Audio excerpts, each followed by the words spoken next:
Clowns. They're supposed to be funny, light-hearted, the symbol of childhood birthday parties and carnivals. But for many, clowns evoke something far more unsettling. That intense fear of clowns has a name: coulrophobia. Today, on day 16 of our 30-day series, we're going to tackle this creepy phenomenon head-on, and more importantly, help you overcome it. Whether you personally have a fear of clowns, or you're simply curious why so many do, stick around. It's time to face those painted faces.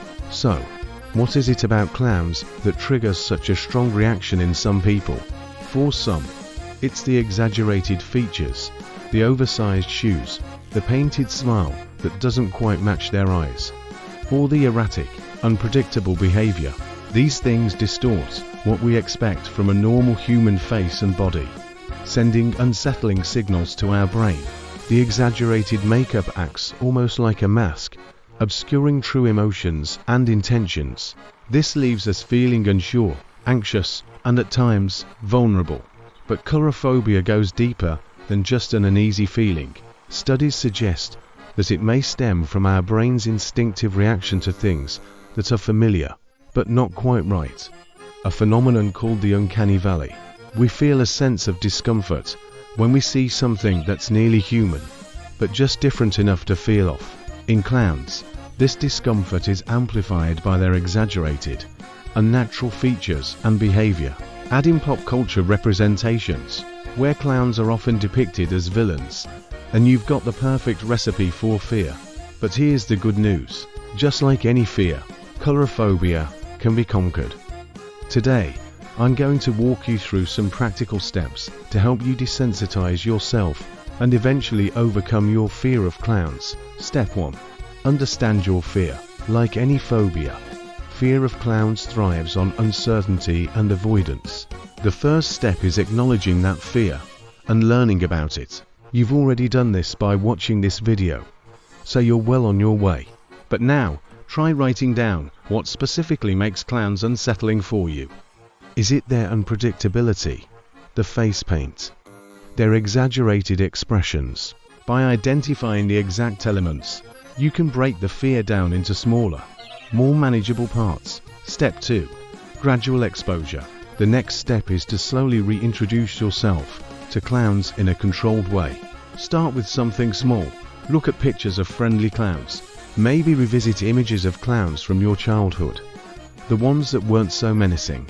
You might feel a little uneasy at first, but that's normal. The key is to do it regularly, until your brain starts associating clowns with less fear and more neutrality. As you get more comfortable, you can gradually move on to more realistic images, then videos. Watching non-threatening clowns performing tricks, or even silly clown skits, can help you associate them with humor rather than fear. The trick here is repetition and patience. Don't rush the process, and don't skip ahead to the creepy stuff just yet. Let your brain adjust slowly. Step 3. Reframe your thoughts. When encountering clowns, remind yourself that they are performers, people who put on makeup and act silly to entertain others. They are not inherently creepy or evil. In fact, many clowns devote their lives to bringing joy and laughter to children. So, when you feel that fear rising, remind yourself of this. You're in control of your thoughts, not the other way around. And finally, step 4. Seek professional help if needed. If your fear of clowns is deeply ingrained, and these steps don't seem to help, it might be time to seek support from a therapist. Cognitive behavioral therapy is a great tool for managing phobias. A professional can guide you through the desensitization process and help you reshape how you view clowns. At the end of the day, conquering coulrophobia isn't about learning to love clowns, but rather learning to coexist with them without that feeling of dread creeping in. It's about taking back control over your fear, one step at a time. Thanks for joining us on day 16 of this series. If you're on this journey to conquer coulrophobia, just know that progress takes time, and you've already taken the hardest step, facing your fear. Be sure to like, subscribe, and hit that notification bell for day 17, where we'll tackle another common fear. Until next time, remember, even the scariest things can lose their power When we confront them with knowledge and patience,